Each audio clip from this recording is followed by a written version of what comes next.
بسم اللہ الرحمن الرحیم۔ قرآن عزیز میں حضرت عزیر علیہ السلام کا نام صرف ایک جگہ سورہ توبہ میں مذکور ہے، اور اس میں بھی صرف یہ کہا گیا ہے کہ یہود عزیر علیہ السلام کو خدا کا بیٹا کہتے ہیں، جس طرح کہ نصارہ عیسیٰ علیہ السلام کو خدا کا بیٹا مانتے ہیں۔ اس ایک جگہ کے سوا قرآن میں کسی اور مقام پر ان کا نام لے کر ان کے حالات و واقعات کا کوئی تذکرہ نہیں۔ البتہ سورہ بقرہ میں ایک واقعہ مذکور ہے کہ ایک برگزیدہ ہستی کا اپنے گدھے پر سوار ایک بستی سے گزر ہوا جو بالکل تباہ و برباد اور کھنڈرات ہو چکی تھی، اور وہاں نہ کوئی مکین باقی رہا تھا اور نہ کوئی مقام، مٹے ہوئے چند نقوش باقی تھے جو اس کی بربادی اور تباہی کے مرثیہ خواں تھے۔ ان بزرگ نے یہ دیکھا تو تعجب اور حیرت سے یہ کہا کہ ایسا کھنڈر اور تباہ حال ویرانہ پھر کیسے آباد ہوگا،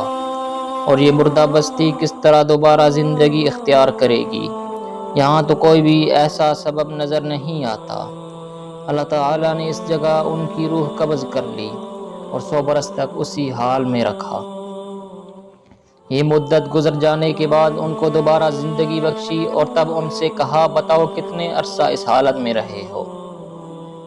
وہ جب تعجب کرنے پر موت کی آغوش میں سوئے تھے تو دن چڑھے کا وقت تھا، اور جب دوبارہ زندگی پائی تو آفتاب غروب ہونے کا وقت تھا۔ اس لیے انہوں نے جواب دیا، ایک دن یا اس سے بھی کم۔ اللہ تعالیٰ نے فرمایا، ایسا نہیں ہے،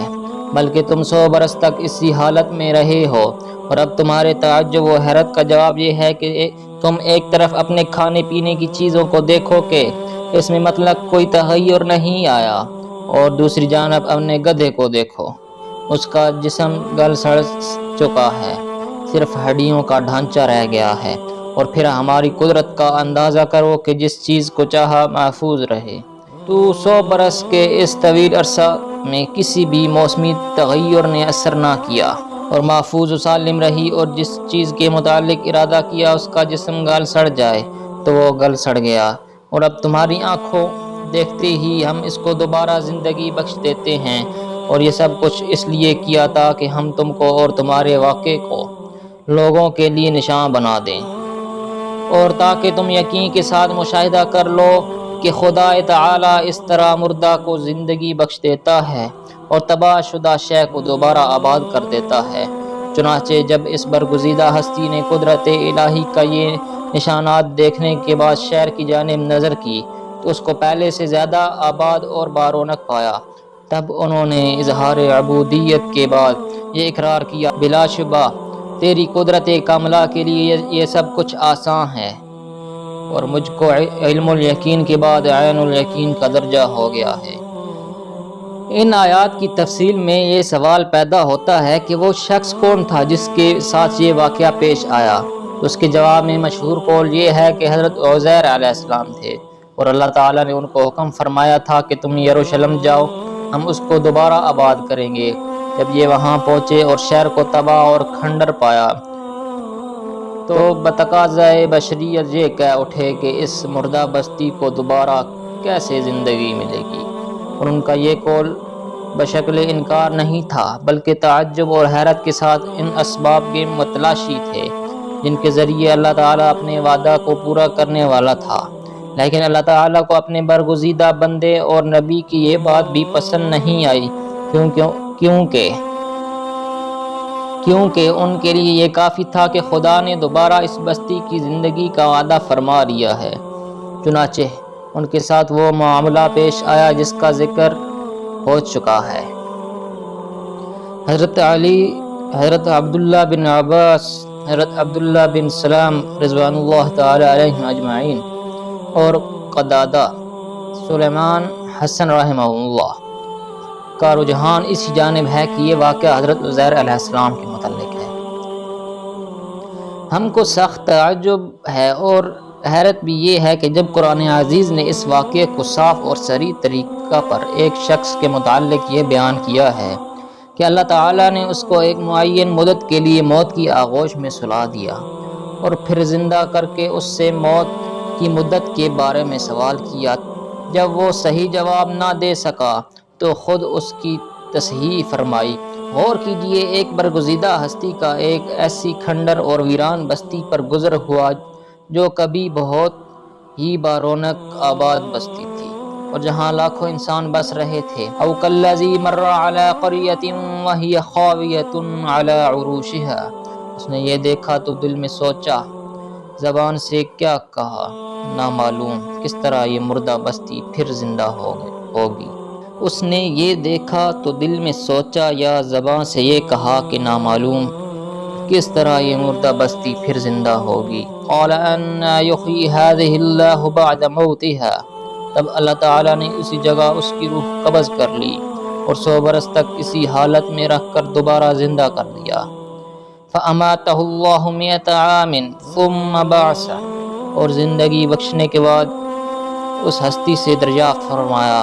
بتاؤ تم یہاں کتنی مدت پڑے رہے؟ برگزیدہ ہستی نے جواب دیا،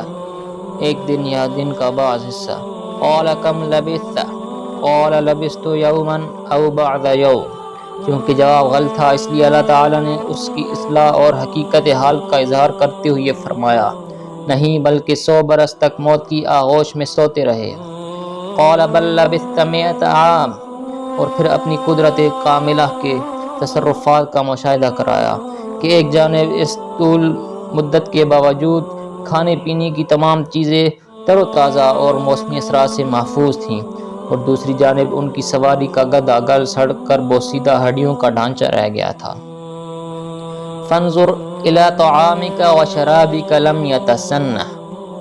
اور پھر فرمایا کہ ہم نے یہ سب کچھ اس لیے کیا کہ تمہیں دوسروں کے لیے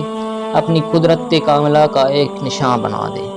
وَلِنَجْعَلَكَ آیَةً لِلنَّاسِ، پھر ان تمام باتوں کے بعد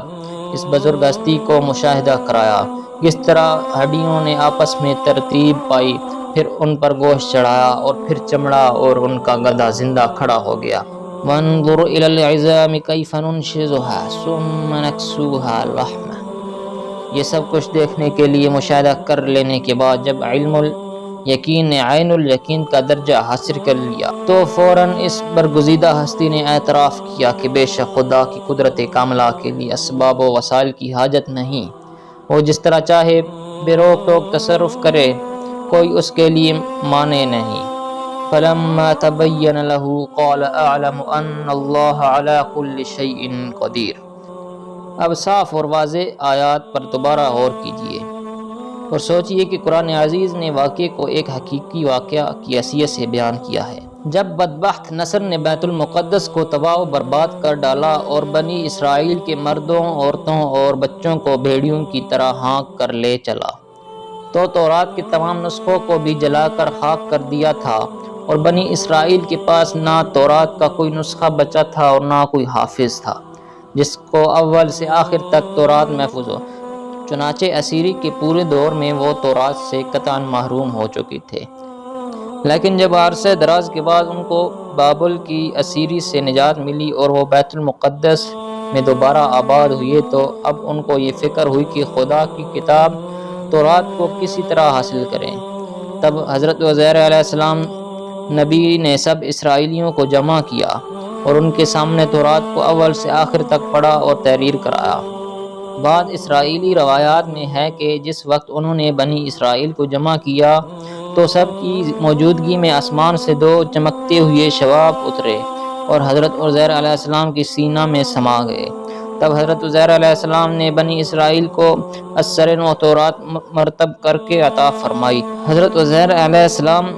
اس اہم کام سے فارغ ہوئے تو بنی اسرائیل نے انتہائی مسرت کا اظہار کیا اور ان کے قلوب میں حضرت عزیر علیہ السلام کی قدر و منزلت 100 گنا بڑھ گئی، اور آہستہ آہستہ اس محبت نے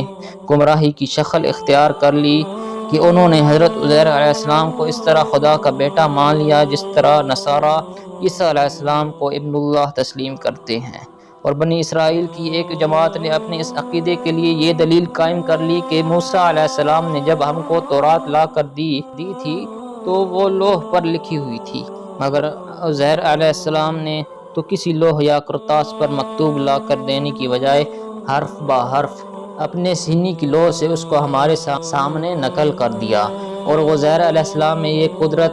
جب ہی ہوئی کہ وہ خدا کا بیٹا ہے۔ نعوذ باللہ من ذالک، سبحانک ھذا بہتان عظیم۔ قرآن عزیز کے اس اعلان پر عزیر علیہ السلام کو یہود خدا کا بیٹا کہتے ہیں، اور آج کے بعد یہودی عالم یہ اعتراض کرتے ہیں کہ ہم تو عزیر کو خدا کا بیٹا نہیں مانتے، اس لیے قرآن کا یہ دعویٰ غلط ہے۔ مگر ان علماء یہود کا یہ اعتراض بھی کتمان حق پر مبنی ہے اور نہ وہ جانتے ہیں، اور ان کے علاوہ ہر وہ شخص جانتا ہے جس نے ممالک اسلامیہ کی سیر و سیاحت کی اور اس کو اقوام عالم کی مذہب کی تحقیق سے دلچسپی رہی ہو کہ آج بھی نواح فلسطین میں یہود کا وہ فرقہ موجود ہے جو عزیر علیہ السلام کو خدا کا بیٹا مانتا ہے، اور رومن کیتھولک عیسائیوں کی طرح ان کا مجسمہ بنا کر ان کے ساتھ وہی معاملہ کرتا ہے جو خدا کے ساتھ ہونا چاہیے۔